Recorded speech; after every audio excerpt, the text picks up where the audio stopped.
I've always been fascinated by nomads.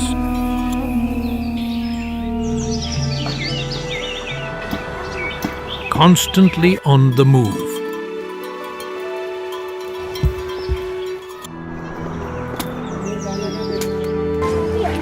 That's most beautiful journey.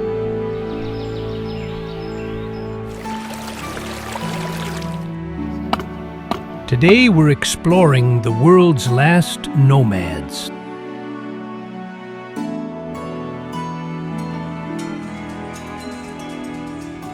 Imagine never owning a house, never inheriting a piece of land, never knowing where your family will sleep a month from now. Every few weeks, you dismantle your shelter, gather your children, carry everything you own, and move toward another stretch of wilderness, leaving almost no trace that you were ever there. For most people living in the modern world, that way of life has almost disappeared.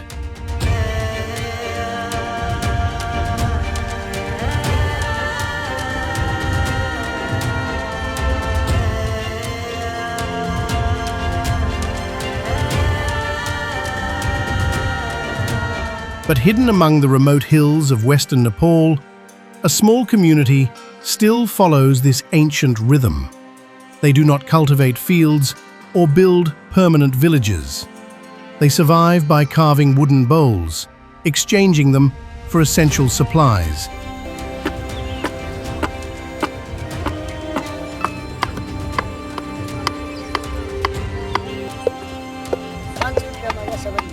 And moving through the landscape according to traditions passed down for generations. To settle down would mean giving up more than a lifestyle. It would mean losing a part of their identity. Today, fewer than 140 people continue this extraordinary way of life. They are the Raute, Nepal's last nomadic forest people. This is the story of a community whose greatest struggle is no longer only surviving the wilderness, but protecting a way of life that the modern world has almost forgotten.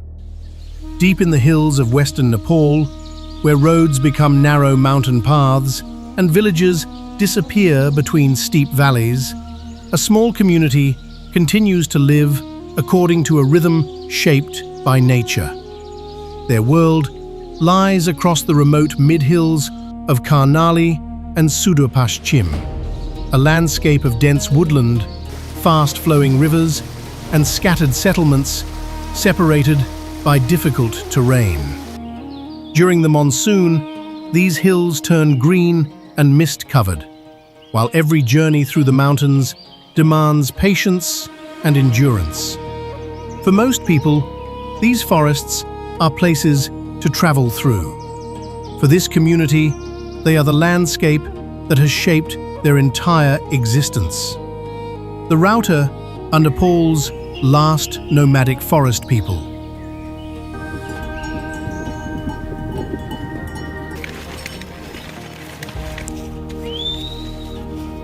Unlike nearby farming communities that build permanent houses and depend on cultivated fields, they move through the hills, carrying a way of life that has survived for generations. Their camps leave only a temporary mark on the land. Simple shelters appear beneath the trees. Small fires burn in the evenings, and families gather together after another day of adapting to their surroundings. They do not measure life by property, boundaries, or permanent structures. Their security comes from knowledge, understanding the land, reading the seasons, and knowing how to survive with limited resources.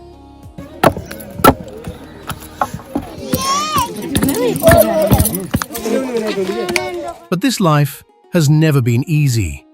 The same landscape that provides shelter and materials also brings uncertainty.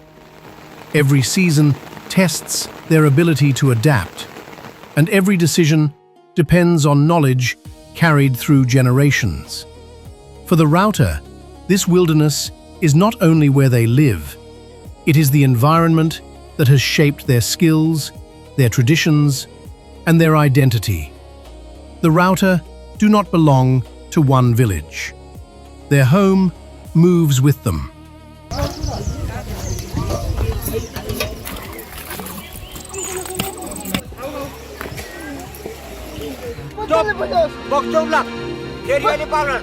Across the remote hills of western Nepal, their camps appear for a short time before disappearing again into the landscape.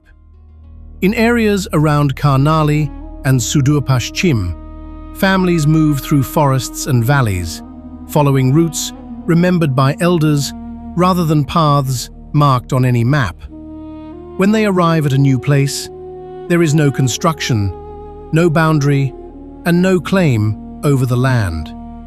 Using branches, leaves, and wooden poles, they build simple shelters known as chapro, temporary homes created for a life where staying in one place is never guaranteed.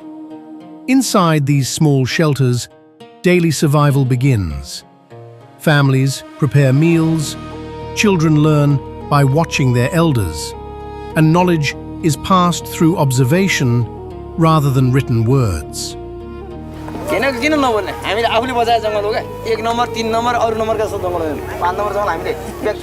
They learn where water can be found, how to use what the surroundings provide, and when the time has come to move again. In a life without farmland or stored harvests, survival depends on skills that can travel with them.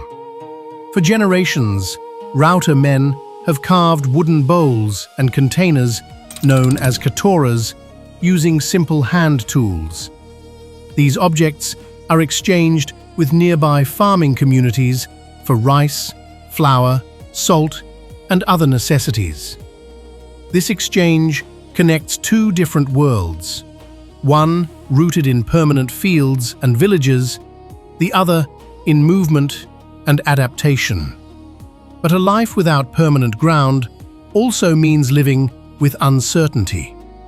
There are no large food reserves during difficult seasons. There is no field to return to after hardship. A shortage of resources, a changing landscape, or a failed exchange can affect the entire community. For centuries, they survived by understanding this balance. But today, the challenge is changing. The question is no longer only how to survive in the wilderness, but whether this way of life can continue in a world that is slowly making less space for it. A child growing up in this community learns a different meaning of home.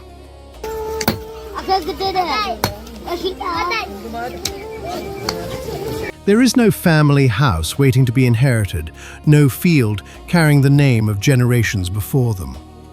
From an early age, children learn that life depends on the people around them, the family beside them, the elders guiding them, and the knowledge carried through each generation. Their education begins through observation.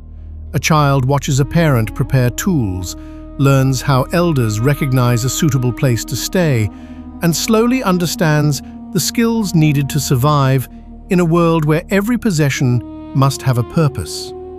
There are no written lessons for this way of life.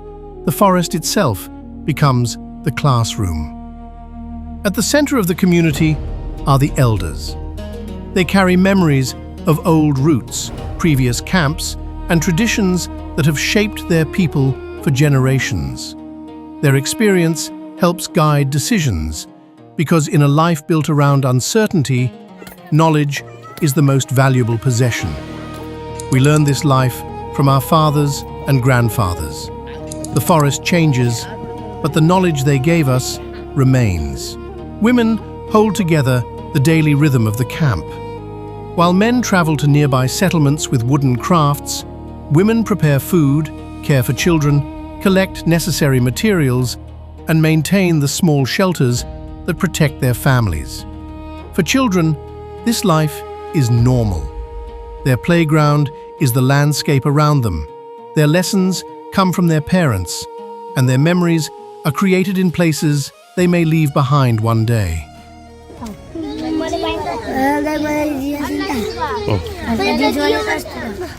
But the same traditions that gave them identity are becoming harder to carry. The outside world offers possibilities that previous generations never had: schools, healthcare, and permanent homes. For younger members of the community, the choice is becoming more complicated: continue the path of their ancestors or step into a different future. The challenge is no longer only preserving old traditions. It is deciding what parts of those traditions can survive. For the Raute, life is measured not by days on a calendar, but by the rhythm of the camp. Morning begins with the sounds of daily work. Fires are prepared, water is collected, and families begin arranging the tasks that keep the group moving forward. In a life where everything must be carried, every object has a purpose and every person has a role. Food is one of the biggest challenges of their lifestyle. Unlike farming communities that depend on fields and stored harvests, these families cannot look toward a harvest waiting in the future. Rice, flour, and salt are usually obtained through exchanges with nearby villages, while meals are prepared simply over open fires inside their temporary shelters. Food is not only about nourishment, it is a moment when families gather together after another day of work. Inside the camp, knowledge is shared through conversation. Elders tell stories of previous places, younger members listen, and children learn the customs and memories of their people through spoken words. Their language, songs, and beliefs are carried from one person to another, because there are no books or buildings to preserve them. Their culture is not kept inside a permanent home. It moves with them. Every camp they leave behind disappears into the landscape, but the knowledge, memories, and identity of their people continue wherever they go. Before food reaches their cooking fires, it often begins with a piece of wood in the hands of a craftsman. For generations, this community has survived through a skill carried from one generation to the next, transforming trees into objects that can be exchanged for the necessities of life. Using simple hand tools, Raute men carve wooden bowls and containers known as katoras. The process is slow and demanding. Each piece requires patience, experience, and an understanding of the material they have depended on for generations. These bowls are not made for decoration. They are part of a survival system. Carrying bundles of finished crafts, families travel to nearby farming settlements scattered across the hills. There, the wooden items are exchanged for rice, flour, salt, and other supplies that cannot be obtained through their traditional way of life. Our hands learned this work from those before us. The wood gives us a way to provide for our families. For generations, this exchange connected two very different communities. Farmers depended on handmade wooden goods, while these nomadic families depended on the crops grown in settled villages. But that balance is becoming fragile. Plastic and factory-made products have replaced many traditional wooden items, reducing the demand for their craft. At the same time, changing landscapes have made access to natural resources more difficult. Yet the carving continues, because for this community, a wooden bowl is not simply an object. It represents food for a family, a skill inherited from ancestors, and a way of surviving in a world that is slowly changing around them. For generations, this community survived by understanding one simple relationship: take from the land, adapt to change, and move when necessary. But the world around them is moving in a different direction. Across western Nepal, roads now reach places that were once separated by days of walking. Settlements are expanding. Traditional exchanges are becoming less common, and the open landscapes that once supported a nomadic life are becoming harder to find. For many people, change brings new opportunities. For this community, change threatens the foundation of their existence. Their survival has always depended on a delicate balance between people and their surroundings. When resources become harder to access and traditional skills lose their value, continuing this way of life becomes more difficult. The greatest uncertainty is now carried by the younger generation.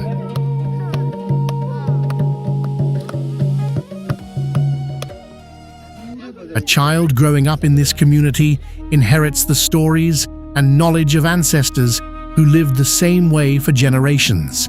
But beyond these hills exists another world, one with schools, permanent homes, and opportunities that were never available before. Young community member, we know the life of our ancestors, but the world around us is changing. We have to decide how to protect our identity. The challenge facing them is not simply surviving in a difficult landscape. It is deciding how much of their past can survive in the future.